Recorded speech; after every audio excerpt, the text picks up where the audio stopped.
Ahí ya se está viendo la pantalla, profe. Bien. ¿Me escuchan bien? Voy a poner más fuerte. Sí, profe, se escucha. Bien. Bueno, continuando entonces con la clase de hoy, que teníamos, en la que teníamos por objetivos analizar e interpretar el movimiento del agua flujo saturado y no saturado, también entender el proceso de infiltración, que algo ya vieron hoy con la ingeniera y mañana vamos a terminar de ver, comprender el balance de agua en el suelo, diferenciar los regímenes de humedad de los suelos y analizar el agua en la relación suelo-planta. Como ustedes ya vieron ya con nosotros varias veces, ¿sí? El agua del suelo es aquella que puede ser extraída por desecación hasta peso constante en estufa a 105 o 110 grados centígrados, y esta agua no es agua pura, ¿sí? Ustedes ya lo vieron también, sino que tiene sales y solutos disueltos y gases también. Recuerden siempre que estamos hablando de esa agua que se encuentra en los poros, grietas, en todo lo que es la macro y microporosidad del suelo, ¿sí? A distintas tensiones. Bueno, para recordar algunas propiedades del agua, ¿sí? Como por ejemplo la tensión superficial, los puentes de hidrógeno confieren al agua una tensión superficial relativamente alta, lo que significa que tiene un grado de resistencia más o menos alta a la formación de gotas de agua. También tiene elevada fuerza de cohesión y elevada fuerza de adhesión. Con respecto a las fuerzas de cohesión, hay atracción de moléculas entre sí. Los puentes de hidrógeno hacen que se mantengan las moléculas de agua fuertemente unidas, formando una estructura compacta que la convierte en un líquido, en un fluido casi incompresible. Por otro lado, las fuerzas de adhesión, que son fuerzas de atracción que ejerce el suelo sobre las moléculas de agua, y hace que esta agua en muchos casos sea agua no disponible para las plantas. Con respecto al movimiento del agua en el suelo, es diferente así el suelo se encuentra en estado saturado o no saturado, es decir, o con todos los poros llenos de agua, o bien con parte de esa porosidad con agua y algo de aire. El flujo de agua entonces ocurre en respuesta a un gradiente de potencial y no, como ya vieron con la ingeniería hace un ratito, no necesariamente teniendo en cuenta un gradiente de contenido de agua, ¿sí? Entonces, hablando de cómo se conduce el agua en el suelo, hablando de esa conductividad hidráulica acá, que es la capacidad del suelo de dejarse atravesar por este fluido, el movimiento generado por la diferencia de potencial en el suelo. La densidad de flujo será mayor a mayor diferencia de potencial que esté, digamos, en ese suelo, en ese medio, y que sea capaz de permitir dicho movimiento. Los factores que afectan que afectan este movimiento del agua dentro del suelo, varían según el movimiento sea a flujo saturado o no saturado. Si estamos hablando de movimiento del agua con todos los poros llenos de agua, el agua que principalmente se mueve es el agua gravitacional. Y su movimiento tiene lugar a través de los macroporos, sobre todo. Está impulsada entonces, como dijimos recién, por gradientes de potencial gravitacional.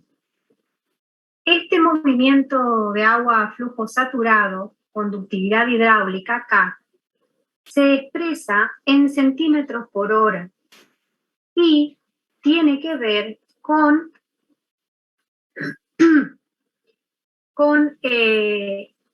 como dice aquí, el espesor, ¿sí?, del suelo del que estemos hablando, ¿sí?, por la velocidad también a la que tiene que ver con el volumen, ¿sí?, de agua en centímetros cúbicos, y también tiene que ver con la sección que atraviesa y la altura de la columna de agua. ¿Cómo lo estudiamos en el laboratorio a esta conductividad hidráulica? Por medio de lo que llamamos percoladores o también permeámetros, que son estos tubos de vidrio, ¿sí?, que tienen, como ustedes ven acá, un orificio lateral de salida de agua, tienen en su base una tela metálica que nos permite que el agua, ¿sí?, atraviese la columna de suelo que estamos por agregar aquí dentro de este tubo, ¿sí?, y que esa conductividad hidráulica sea continua. Previo, ¿cómo medimos nosotros esta conductividad hidráulica en el laboratorio? Con este permeámetro lo que hacemos es cargar en su base alrededor de 1 centímetro de gravilla que nos permite que el agua que vamos a hacer atravesar por un cuerpo de suelo, que vamos a poner dentro del tubo, sea constante, sea, digamos, de permeabilidad infinita.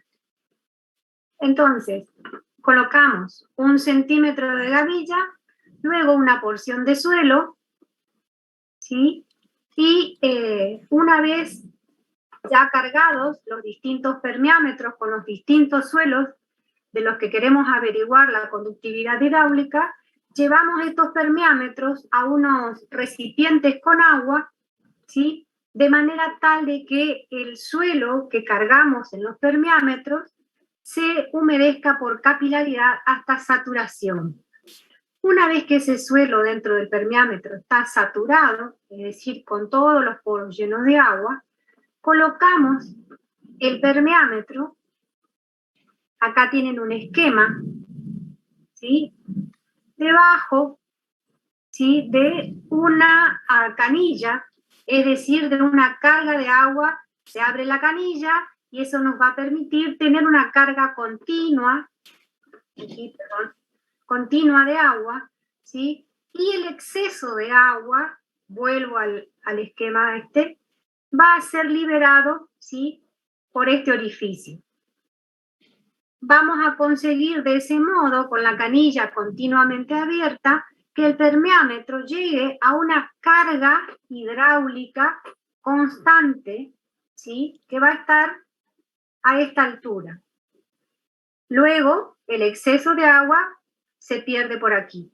Una vez que conseguimos que el tubo, el permeámetro, está con carga hidráulica constante, ¿sí?, con el suelo saturado, comenzamos a medir la percolación o la conductividad hidráulica, ¿sí?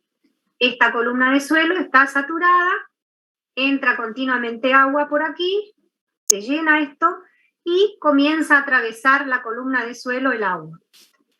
Luego de que estamos en esas condiciones, decidimos, bueno, comenzamos a leer momentos ceros y colocamos debajo del permeámetro, que es este, esquemáticamente, un recipiente, ¿sí?, graduado, como este que se encuentra aquí, donde vamos a recibir toda el agua que atraviesa nuestra columna de suelo, es decir, percola, ¿sí?, a través de la columna de suelo y cae aquí. Lo que hacemos es tomar a partir del tiempo cero, 1 hora, ¿sí?, y vamos a tener en el recipiente graduado cuántos centímetros cúbicos, es decir, el volumen en centímetros cúbicos de agua percolada a través de nuestra columna de suelo. De ese modo, nosotros en el laboratorio averiguamos el valor de K, que como dijimos se expresa en centímetros por hora. Y tiene que ver, ¿sí?, como les dije hace un ratito, ahora van a entender un poco más, el espesor de la columna de suelo, ¿vieron aquí? Está ahí. Tiene que ver el volumen de agua que se recogió en el recipiente graduado, es decir, cuánta agua atravesó la columna de suelo. Ese es el área interior del permeámetro, ¿sí?, de este tubo. Y H es la altura de carga hidráulica constante, ¿sí? Es esta, H. De ese modo nosotros averiguamos en el laboratorio la conductividad hidráulica K, que es cómo, en cuánto tiempo, digamos, el volumen, ¿sí?, de agua que atraviesa esa columna de suelo cuando el suelo está saturado. Recordemos que la K máxima ocurre, esto ya lo vieron recién con la ingeniera, si todas las condiciones son iguales, un suelo con mayor porosidad tendrá una mayor conductividad hidráulica, ¿sí? Suelos de una misma porosidad, el que tenga los poros más pequeños va a tener una menor conductividad hidráulica. Y suelos con una amplia variedad de tamaños de poros serán los mejores conductores. Es decir, que esa conductividad hidráulica va a depender de la gran porosidad que haya o no en un suelo, de la textura gruesa, o va a estar favorecida, digamos, por un suelo que tenga una gran porosidad, suelos que tengan textura gruesa y suelos que tengan también estructuras bien desarrolladas. ¿Cómo calculamos la conductividad hidráulica? Bueno, esto es como para que ustedes resuelvan parte de las actividades que se les van a presentar en el trabajito práctico de esta clase, que ustedes tienen que bajar del aula.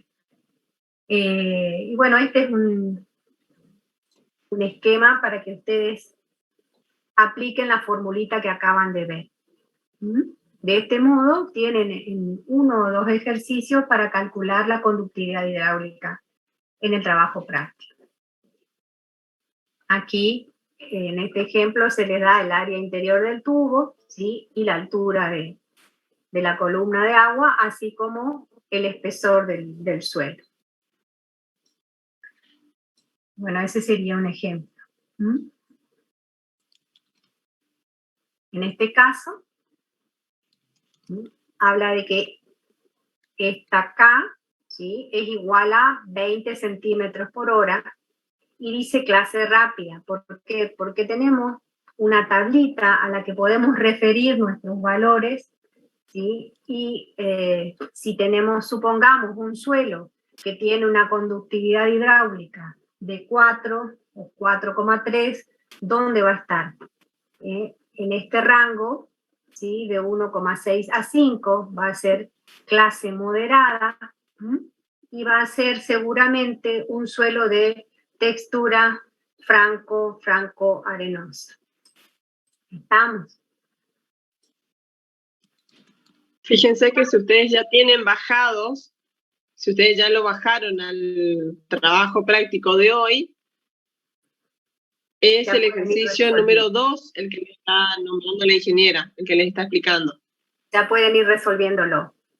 Y bueno, con respecto al movimiento del agua en flujo no saturado, ¿sí?, cuando hablamos de flujo no saturado, recordemos que en el suelo va a haber algo de agua, pero también va a haber algo de aire en los poros, ¿sí? Entonces, ahí va a haber influencia de la matriz del suelo, ¿sí? Va a haber influencia de lo que llamamos potencial mágico. Entonces, en condiciones de campo, dice, la mayor parte del movimiento del agua ocurre cuando los poros del suelo no están. O sea, generalmente ocurre este tipo de flujo, no saturado, digamos, ¿sí? Hay algo de agua, pero también algo de aire. Y esto se da cuando los macroporos del suelo están mayormente con aire y el resto, los micro, mesoporos, poros capilares con agua y algo de aire. El agua en este caso entonces fluirá a través de una interfase aire-agua, solamente cuando esa presión hidrostática sea suficientemente mayor que la presión atmosférica para vencer o para que venza la tensión superficial. Me molesta la bandita esta acá. Bueno, ese movimiento de agua, ¿sí?, o uno de los movimientos de agua a flujo no saturado, ¿sí?, es lo que llamamos ascenso capilar, y que se produce a partir de una napa de agua, una napa freática dentro del suelo. Esto ocurre cuando a partir de esa napa, ¿sí?, por poros capilares de distintos tamaños, el agua puede ascender, ¿sí? Y es muy importante este tipo de movimiento del agua, porque si esta agua tiene posibilidad de ascender hasta la zona de las raíces, ¿sí?, nos permite, o sea, es un agua que es útil para las plantas y es muy importante. La capilaridad es una propiedad del agua que se debe tanto a la absorción, ¿sí?, como a la tensión superficial provocada por la cohesión entre las partículas de agua.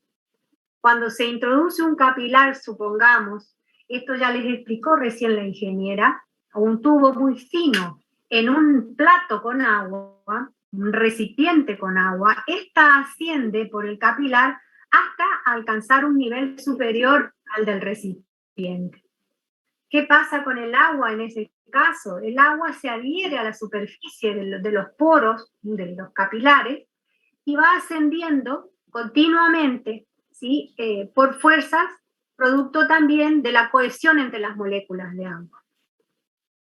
Y tiene que ver, ¿sí?, sobre todo con las fuerzas que va a ejercer esa agua que va ascendiendo por capilaridad y que tiene que vencer la fuerza, ¿sí?, de la presión atmosférica. Cuando estas fuerzas se igualan, la capilaridad o ese ascenso se detiene. ¿Cómo se lo averigua? Aplicando esta fórmula, ¿sí?, que tiene que ver, ¿sí?, con la tensión superficial, ¿sí?, con el ángulo alfa que se forma aquí, con este pequeño menisco, ¿sí?, en cada uno de los capilares, con el radio de los poros, ¿sí?, tiene que ver también con la gravedad y con la densidad del fluido, que en este caso es el agua del suelo. Cuanto menor, y esto ya lo vieron recién, o sea, lo más importante, lo que define, digamos, hasta dónde llega el agua ascendiendo por esos capilares, está definido por el radio de esos poros. Cuanto menor o más pequeños son esos poros, mayor altura van a poder tomar, ¿sí? A mayor altura van a llegar. Aquí ustedes pueden ver en esta calicata cómo, ¿sí?, está a partir de la napa, ¿sí?, cómo el agua ha ascendido y hasta dónde puede llegar. Es decir, que es un agua que es importante para los vegetales y sobre todo en algunas zonas donde hay menores precipitaciones. Aquí tienen ejemplos, ¿sí?, unas fotos donde ustedes pueden ver cómo, ¿sí?, a partir de, en un perfil, cómo asciende, ¿sí?, por capilaridad el agua. En este caso es bien vertical, digamos, y en este caso en zonas donde se producen lagunas, ¿sí?, o reservorios de agua, el ascenso no solo se da de manera vertical, sino que también puede ser en otras direcciones. Otra actividad que tienen en el trabajito práctico, ¿no?, en el aula, es interpretar esto, algo similar a esto, no sé si son exactamente los mismos datos, pero esto es un ejemplo. Tienen que interpretar, ¿sí?, tienen dos suelos de distinta textura y deben interpretar los valores de ascenso capilar, ¿sí?, a través del tiempo. Y explicar, digamos, a qué se debe esa diferencia en esos dos suelos, en el ascenso capilar. Bueno, aquí tienen cómo sería graficado, digamos, graficando estos valores, cómo a través del tiempo, en suelos de distinta o muy diferente textura, cómo se produce el ascenso capilar. Aquí tienen ustedes con celeste el suelo arenoso y en el otro color el arcilloso.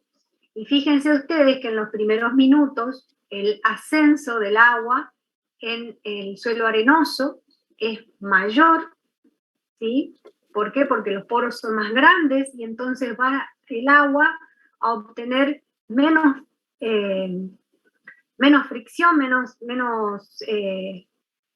presión, hasta que va llegando un momento en que, fíjense, 10 minutos, el ascenso en el arenoso es mayor, a los 30 minutos sigue siendo mayor, a los 60 minutos también, pero al pasar, ¿sí?, varias horas, ya, ¿qué pasa con el agua, con el suelo que tiene los capilares más pequeños de radio menor? El ascenso iguala al ascenso capilar en el suelo arenoso. ¿Por qué? Porque en el suelo arenoso llega un momento en que las presiones se igualan, la presión se iguala con la presión atmosférica y eso hace que deje de ascender el agua, ¿sí? Se termina el ascenso, que es lo que se observa aquí, ¿sí? Siguen pasando las horas y fíjense que el ascenso en el suelo arenoso se queda, sube muy, muy poquito, y hay muy poca diferencia aquí. Y en cambio, en el arcilloso continúa el ascenso, ¿sí? Continúa por mucho, llega a mucho más altura, ¿sí? Y esto nos indica que la ascensión capilar está regida, ¿sí?, por el tamaño de los poros. Mayor radio de poro, en un inicio, ¿sí?, la ascensión va a ser más rápida, pero luego va a ir quedándose. Y en el suelo arcilloso va a ascender más. Es decir, que hay más posibilidades de que el agua llegue hasta la zona de las raíces en los suelos que tienen texturas un poco más finas que un suelo arenoso. Bueno, y después podemos también recordar lo que es la sección de control, ¿sí?, hablando de los regímenes de humedad, ¿sí?, que expresan el orden de cambios, ¿sí?, en la humedad de los suelos a través del tiempo. Y cómo se determina esos regímenes de humedad por medio de las secciones de control, ¿sí? Si nosotros no tenemos posibilidad de hacer este experimento, se puede estimar ese régimen de humedad de un suelo teniendo en cuenta esto, ¿sí?, que para suelos de textura gruesa, fíjense, la sección de control, como acabamos de ver, digamos, ¿sí?, va a estar entre 30 y 90 centímetros, ¿sí? En cambio, a medida que se va disminuyendo, digamos, el radio de los poros, digamos, se va haciendo más fina la textura, ¿sí?, las secciones de control van a estar más cerca de la superficie. En el caso de los suelos francos, ¿sí?, franco-arenosos, van a estar entre 20 y 60 centímetros, y en el caso de los suelos de textura mucho más fina, entre los 10 y 30 centímetros. ¿Cómo determinamos las secciones de control? Si tenemos oportunidad de hacer esta determinación en laboratorio, ¿sí?, o en un campo experimental, luego de una simulación de una lluvia de 25 milímetros, dejamos pasar 24 horas y vemos en el perfil del suelo hasta dónde llegó esa humedad, digamos, debida a esa precipitación, y marcamos el límite superior de la sección de control. Por otro lado, luego de una simulación de una lluvia de 75 milímetros, dejamos pasar 48 horas y vamos a tener el límite inferior de esa sección de control para ese suelo determinado. De ese modo, nosotros podemos conocer los regímenes de humedad para un suelo determinado, el régimen de humedad. Y bueno, eso es un práctico sencillo del que tienen que realizar. Ustedes ya muchos lo habrán bajado. Y bueno, si tienen alguna duda, dentro de la bibliografía, las más usadas son Gabande, Montenegro, González y Malagón Castro, y también Porta para este tema. Además de, como ya les sugirió la ingeniera, la monografía de la ingeniera Sara Vázquez, que creo que ya está disponible, que la tienen los chicos en el centro de estudiantes. No sé si hay alguna pregunta, alguna duda. Voy a mirar el chat.